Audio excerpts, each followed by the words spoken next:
Putin says the war can end if the underlying issues are solved.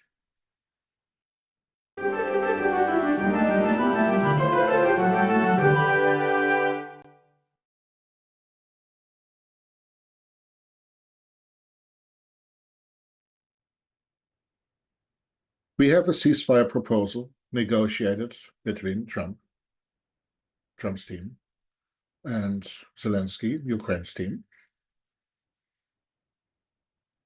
This is legitimate. This is Ukraine who's fighting for its survival, wanting to preserve itself. Now the ball is, as they say, in Putin's court, and Putin has said, yes, but no, but yes, but no, but yes, but no. The Vicky Pollard defense, if you've watched Little Britain. Basically, Putin says no. He said the underlying issues need to be solved. What are these underlying issues? Well, let me tell you. Why should you listen to me? I grew up in communist East Germany. I grew up under Soviet occupation. My first language, starting grade 5, was Russian. I grew up with an awareness of being part of the Russian-Soviet world. East Germany was basically a colony of Russia, occupied by Russians, and the beneficiary of Russian-style dictatorship. The Russian perspective, as far as I was told and taught, in which I grew up with, was that there exists Russia proper, Belarus as the white Russian variant of Russia, and Ukraine as the small Russian variant of Russia. But this is all Russia. Ukrainians and Belarusians are folkloristic expressions of being Russians. Putin's underlying issue is that Ukraine dares to be Ukraine. We could go into a long historical examination of how this has shaped, but Ukraine's experience with Russia has been one of being dominated,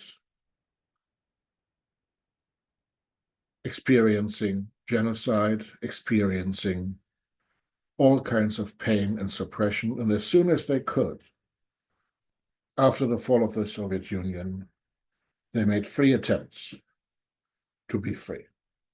The first directly after the fall of the Soviet Union in the 1990s, the second, the Orange Revolution with Yushchenko and Tymoshenko, when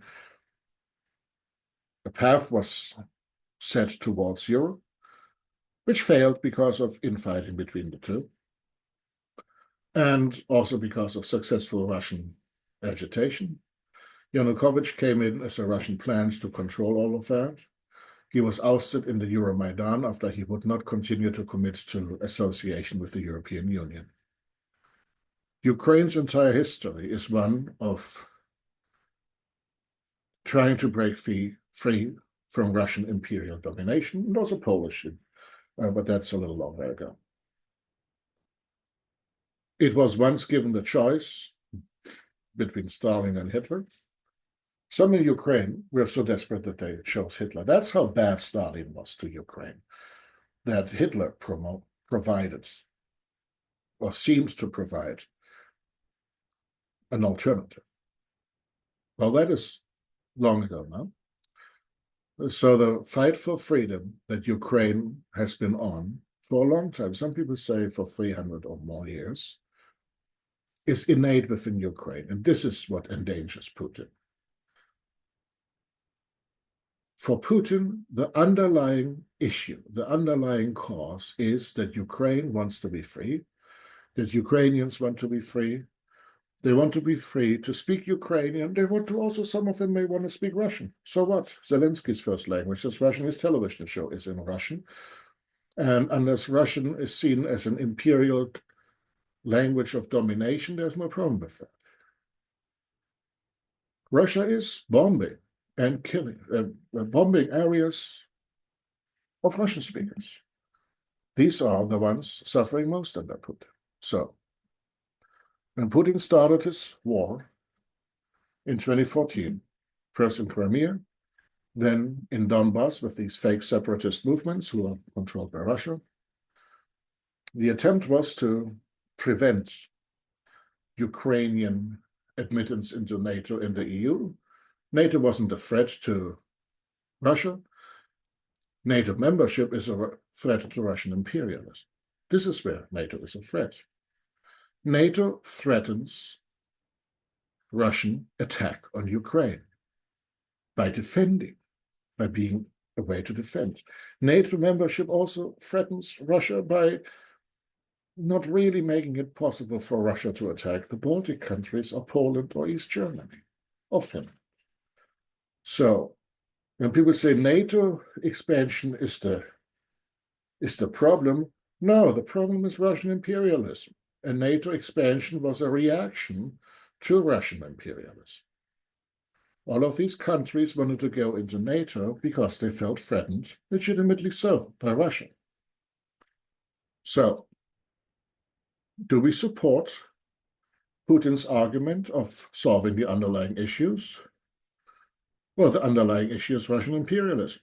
The underlying issue is Russian desire to completely control Ukraine, eradicate any Ukrainian identity, and submerge it within Russian identity and Russian culture.